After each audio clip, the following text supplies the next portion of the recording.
My mother's name flashed on my phone at 11:42 on a Sunday night, and my stomach dropped before I even answered. She hadn't called me after 9 p.m. in 16 years. Something's wrong. She only calls this late when something's wrong. Claire. Her voice cracked on the second syllable of my name. I need you to come to Green Bay. Please.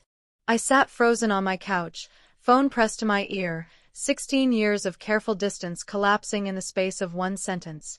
Before we continue, if you're enjoying this story, hit like, subscribe, and tap the notification bell so you never miss the next one. Now back to Claire. To understand why that phone call hit me the way it did, you have to go back to the fall I turned 18, to the kitchen table in Green Bay where my mother explained calmly why my two younger siblings would go to college debt-free and I wouldn't get a single dollar. My name is Claire Voss. I grew up in a modest rambler on the east side of Green Bay, Wisconsin, the oldest of 3 kids raised by a single mother after my father left when I was 9. My mom, Diane, worked double shifts as a nurse at the hospital downtown for most of my childhood, and I grew up fast because someone had to. By 12, I was making dinner for my younger brother and sister most nights. By 14, I was helping them with homework while Mom worked overnight shifts. By 16, I had a part-time job at a grocery store and still managed a 3.9 GPA because falling apart was never an option available to me. Someone in that house had to be the one who didn't need anything. That someone was always me. I got into UW-Madison the spring of my senior year. Full acceptance, no scholarship, tuition due in August. I remember running through the house with the letter, breathless, waiting for my mother to be proud. She was proud. That part was real. What came next wasn't what I expected. "Claire, honey, sit down," she said, and I knew from her tone this wasn't going to be a celebration conversation. "I've been putting money aside for years, for all 3 of you, for college. But I need to talk to you about how that's going to work." "Okay, fine. Whatever the plan is, I can handle it. Danny and Megan are going to need more help than you will," she said. "You've always been the strong one, Claire. You've never needed anyone to hold your hand. I know you'll figure this one out too." I sat very still. "What does that mean, Mom?" "It means their tuition accounts are already funded. Yours isn't. I'm sorry, sweetheart, I know you'll land on your feet. You always do." "She's not sorry. Sorry people don't smile while they say it. I want to be honest about something. I didn't scream that night. I didn't cry in front of her." I nodded, said I understood, and walked to my room like someone had knocked all the air out of me at once. I understood something in that moment that I would carry for the next 16 years. Being competent was not a compliment in that house. It was a life sentence. It meant nobody worried about you, which meant nobody had to help you. I worked 3 jobs through my first 2 years at Madison. I took out every loan a 19-year-old could sign her name to. I ate ramen in a dorm room while my roommate's parents sent care packages, and every August, like clockwork, I watched my mother post proud photos of Danny and Megan moving into fully paid-for dorm rooms, tuition accounts drained without a second thought, without a single conversation about figuring it out. They get funded because they're fragile. I get nothing because I'm not. Being strong shouldn't cost this much. I graduated with $61,000 in student loan debt and a degree in accounting I'd earned entirely on my own. My mother came to the ceremony. She cried, hugged me, told everyone in earshot how proud she was of her daughter who did it all herself. She said it like a compliment. It took me years to understand it was actually a confession. Danny graduated 2 years after me with 0 debt and a degree he switched majors on twice, paid for both times without complaint. Megan didn't even finish, dropped out after 4 semesters, and my mother still calls that finding herself never the money that could have covered my sophomore year. I built a life anyway. A good one. I became a senior financial analyst at a firm in Milwaukee. I paid off every dollar of that debt by 31 alone, the same way I'd done everything since I was 12 years old, without waiting for anyone to help me. And somewhere in the process of building that life, I stopped calling my mother every week. Then every month. Then almost never. Not out of cruelty. Out of self-preservation. There's only so many times you can watch someone praise your independence while quietly explaining why you didn't deserve support before you understand the two things were never separate at all. Which brings me back to that phone call. 16 years of distance, and my mother's voice cracking on my name like the years hadn't happened at all. "Please, Claire," she said again. "I don't know who else to call. Danny won't answer, and Megan can't handle this. I need someone who can actually handle things. I need you." There it is. 16 years later, and I'm still the strong one. Still the one who gets called when everyone is fragile has already failed her. I should have felt vindicated. Some small, righteous part of me did, for exactly 3 seconds.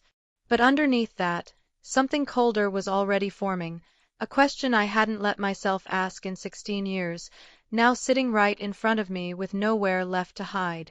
"What do you actually need me for, Mom? And why now? Why, after everything, do you think I'll still say yes?" I hadn't decided yet. That silence on the phone lasted 4 full seconds. 4 seconds that would determine everything that came after. "Mom," I finally said, my voice steadier than I felt. "Tell me exactly what's going on. All of it. Don't leave anything out this time." For the first time in 16 years, she didn't have a smooth answer ready. And that, more than anything else, told me this was going to be so much worse than a favor. I drove to Green Bay the next morning before the sun was fully up. 43 stretching out gray and empty under a sky that couldn't decide if it wanted to snow. "You don't owe her this. You could have said no last night. You still could." I didn't say no. I never said no. That was the whole problem, and some deep, tired part of me already knew it. My mother opened the door in a bathrobe, thinner than I remembered, her hands trembling slightly around a mug of coffee she wasn't drinking. The house looked the same as it had my whole childhood, same faded curtains, same photos on the wall, Danny and Megan's college graduation portraits hanging exactly where mine should have been, if I'd ever bothered to give her one. I didn't. I never gave her that photo. I wonder if she's ever noticed it's missing. "Thank you for coming," she said quietly, and led me to the kitchen table, the same table where she'd once told me I was strong enough not to need anything.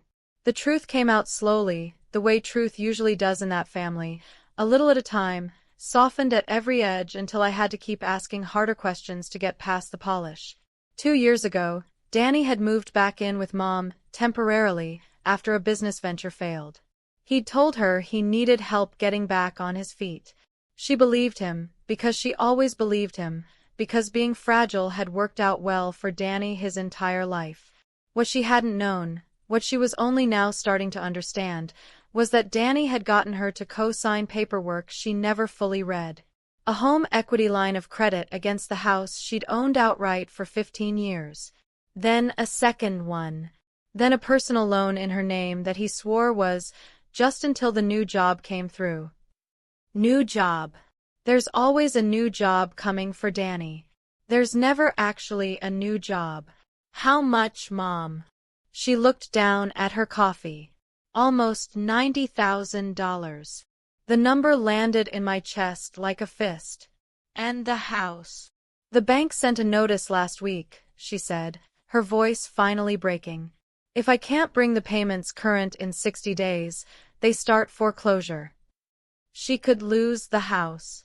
The house Danny's tuition never had to be earned to protect, and now his mess might cost her everything else too. I wanted to feel nothing. I genuinely tried to feel nothing. 16 years of distance should have built better armor than this. But watching my mother's hands shake around that coffee mug, I felt the old machinery start up anyway. The same machinery that had made 12-year-old me start cooking dinner because someone had to, because falling apart had never once been an option handed to me. "Where's Danny now?" "He said he's handling it," she said. "He said he has a plan." Of course he does. Danny always has a plan. His plans just never seemed to involve actually fixing anything. If this story's got you hooked, make sure you've liked the video and subscribed, and turn on that notification bell so you catch every new story the moment it drops. Now back to Claire. I didn't explode. I didn't cry at that table either, though something in me wanted to. Instead, 16 years of quietly building a career in financial analysis kicked in, cold and precise, the exact skill set nobody in that family had ever thought to be grateful I had. I need to see everything, I told her. Every statement, every loan document, every piece of paper Danny had you sign. Tonight. She hesitated. Claire, he's your brother. I don't want this to turn into Mom. I kept my voice level, but something underneath it had gone very hard. You called me because you needed someone who could actually handle things. This is me handling things. But I need the truth, all of it, or I can't help you at all. She got the folder. What I found over the following 2 weeks made the picture worse than either of us had understood that first night. Danny hadn't just taken out loans against the house. He'd forged my mother's signature on at least one document. I could tell from a notary date that didn't match a doctor's appointment she'd had that same afternoon, an alibi she hadn't even realized she had. He'd opened a credit card in her name that she'd never seen a statement for, because he'd changed the mailing address to a P.O. box before she ever noticed. The $90,000 wasn't a rough estimate. It was closer to 112, once I tracked every account back to its source. 16 years ago, she told me I was too strong to need help. She had no idea how much strength it was going to take to clean up after the child she decided needed protecting instead. I didn't confront Danny right away. That was the old me, the one who reacted immediately, who needed resolution the second something hurt. The new version of me, the one built out of $61,000 of self-funded debt and a decade of proving I didn't need anyone, understood something Danny had never had to learn. Patience is a weapon too. Maybe the sharpest one I have.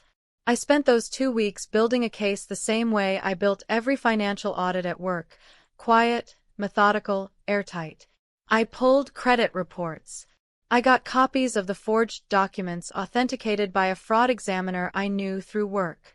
I documented every transfer, every missed payment, every lie Danny had told our mother about a new job that a simple record search proved had never existed. And I found something else, almost by accident, buried in an old joint account statement from 3 years back. Danny hadn't just been draining Mom's money recently. He'd been doing it in smaller amounts since almost exactly the year he graduated debt-free, small loans that were never repaid, an allowance that never technically ended, propped up quietly by a mother who couldn't stop rescuing the child she decided was fragile, even as she'd once told her strongest child to figure it out alone. She spent 16 years protecting the wrong kid. And she still doesn't fully understand it. Not yet. I called a foreclosure attorney a friend from work recommended and paid the consultation fee myself, without telling my mother, because I needed to know exactly how much time we actually had and what our real options were before I said another word to anyone in that family. The attorney confirmed what I suspected. The forged signature gave us a real legal path to challenge at least part of the debt, but only if we moved fast, and only if my mother was willing to finally tell the whole truth in writing, under oath if it came to that. Which meant one more conversation had to happen first. Not with Danny. With Megan. I drove to her apartment on a Thursday night in early December, the first real snow of the season falling steady outside her window, and I asked her directly whether she'd known anything about the loans, the forged signature, any of it. She hadn't known the details. But she admitted something else instead, quietly, guiltily, the kind of confession that had clearly been sitting in her for longer than she wanted to say out loud. Danny told me a long time ago that Mom felt guilty, Megan said. About you. About the tuition thing. He said that's part of why she never said no to him, because she'd already failed you once, and she didn't want to fail anybody else the same way again. She knew what she did to me. She's known this whole time. And instead of ever making it right with me, she just kept overcorrecting with everyone else, until it nearly cost her the house. I sat in Megan's apartment for a long time after that, watching snow collect on the windowsill, feeling something shift permanently inside my chest. This was never just about saving my mother's house anymore. It was about finally making my whole family sit in the truth they'd spent 16 years avoiding: Danny's theft, Mom's guilt, and the daughter everyone had decided was strong enough to need nothing at all. I have the documents. I have the timeline. I have Megan's confession in writing now too. Christmas is in 3 weeks. Everyone will be in that house. That's when they're all going to hear it, every single piece of it, together at once. For the first time since that phone call, I felt something other than exhaustion. I felt ready. Snow had been falling over Green Bay for 2 straight days by the time I pulled into my mother's driveway on Christmas Eve, a manila folder sitting on the passenger seat, thick enough now that it needed a rubber band to stay closed. This is the last time you walk into this house not knowing exactly how it ends. The porch lights were up, same as every year. Inside, I could hear Danny's laugh through the door before I even turned the handle. Easy, careless, the laugh of a man who had never once had to sit with the consequences of anything. Not tonight. The house smelled like cinnamon and pine, the tree lit up in the front window exactly the way it always had been. Megan was already there, quieter than usual, catching my eye for just a second when I walked in. She knew what I was carrying, even if no one else did yet. Danny hugged me like nothing was wrong. "Claire, didn't know you were coming this year." He doesn't know. He genuinely has no idea what's about to happen to him. "Wouldn't miss it," I said, and meant it in a way he couldn't possibly understand yet. Dinner went the way it always had. My mother nervous and overly bright, refilling glasses, steering conversation away from anything real. I let her have that hour. I'd waited 16 years. I could give her one more quiet dinner before everything changed. Dessert came out around 8. That's when I stood up. "Before we do presents," I said, "I need everyone to sit down for a few minutes." "All of you." Danny laughed, still easy, still careless. "Claire, what's this, a PowerPoint?" "Actually," I said, setting the folder on the table, "yes, sort of. Say it clean. Say it once. Don't let him talk over the truth this time."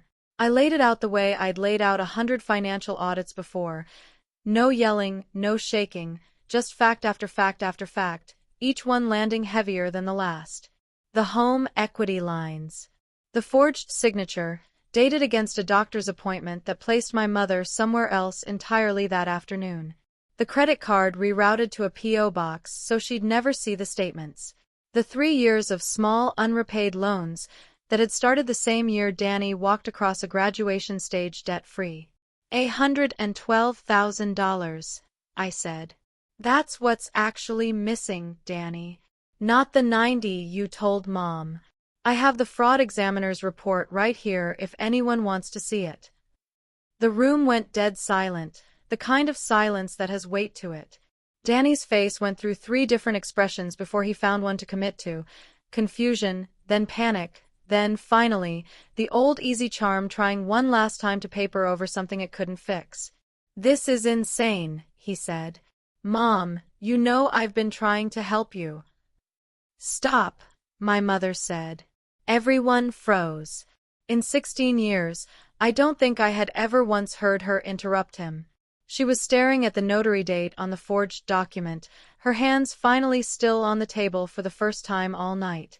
"I was at Dr. Reyes's office that afternoon," she said quietly. "I remember. I had my hip appointment." She looked up at Danny, and something in her face I had genuinely never seen before came through. Not guilt this time. Fury. This is the part where 16 years finally catches up to somebody who isn't me. "You forged my name," she said, and her voice didn't shake at all. "You forged my name, Daniel."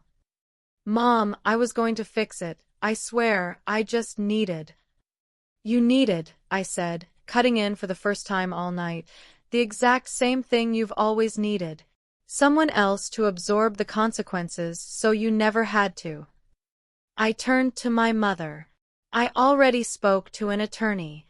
The forged signature gives us a real path to challenge part of this debt and stop the foreclosure, but only if you're willing to put the truth in writing.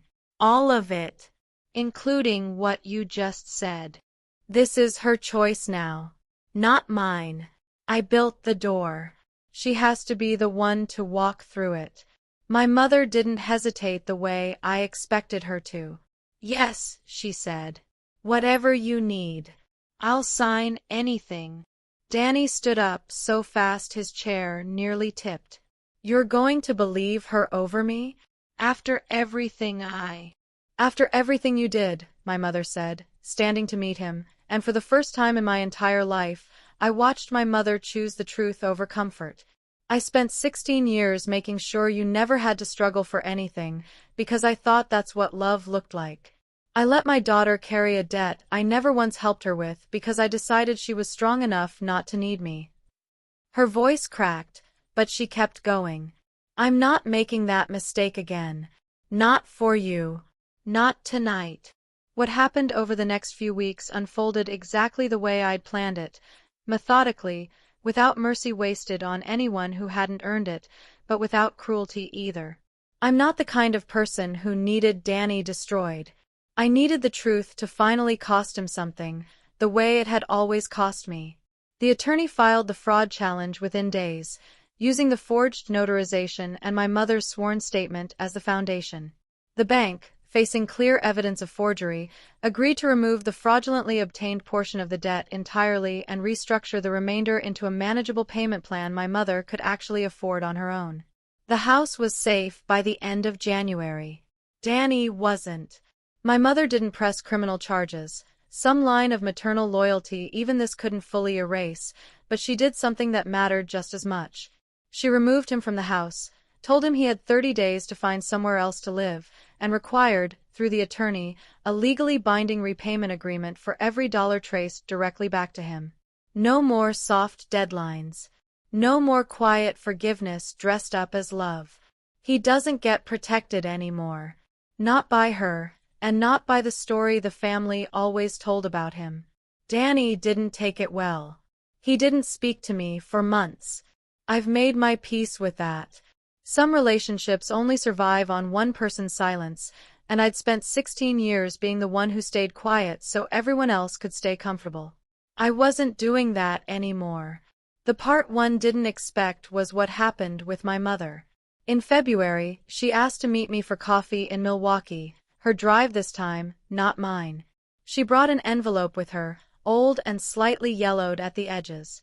Inside was a savings passbook from 16 years ago, half filled with small, inconsistent deposits, my name written on the front in her handwriting. I started this the year you got into Madison, she said. I got scared. Danny needed so much, and I thought if I gave you less, you'd manage and I could catch up later. I never caught up. And then I told myself the lie that you didn't need it, because it was easier than admitting I'd failed you first. 16 years, and this is the first time she's ever said the word failed about what she did to me. She slid the passbook across the table. $4,112, untouched since I was 23 years old. It's not close to what you paid on your own, she said. I know that, but I want you to have it. Not because it fixes anything, because you deserve to see, in writing, that I always knew. It doesn't erase $61,000 of debt I paid alone at 2 a.m. shifts and ramen dinners. It doesn't erase 16 years of being loved for what I could carry instead of who I was. But it's something. And for the first time, it's honest. I took the passbook. I didn't cry, not there in that coffee shop, though something in my chest finally loosened after 16 years of holding itself together on principle alone. It's spring now. The house in Green Bay is still standing, payments current, my mother working a part-time job at 63 because pride finally mattered less to her than honesty. Danny is somewhere in Appleton, still not speaking to me, still, according to Megan, telling a version of this story where he's the victim. I've let that go too. Some people will always need a villain that isn't themselves, and I've stopped needing to correct that particular lie. What I kept is simpler than revenge, and it lasted longer than any confrontation at any Christmas table ever could. I kept the truth. Documented. Signed. Finally spoken out loud by the one person who'd avoided it for 16 years. They spent my whole life deciding I was strong enough not to need help. I finally made sure the people who decided that had to face exactly what it cost. If Claire's story hit you the way it hit us to write it, make sure you're subscribed and that notification bell is on. We post a new story every week, and you don't want to miss the next one. Drop a comment below and let us know. Would you have forgiven Danny, or would you have gone further? See you in the next story.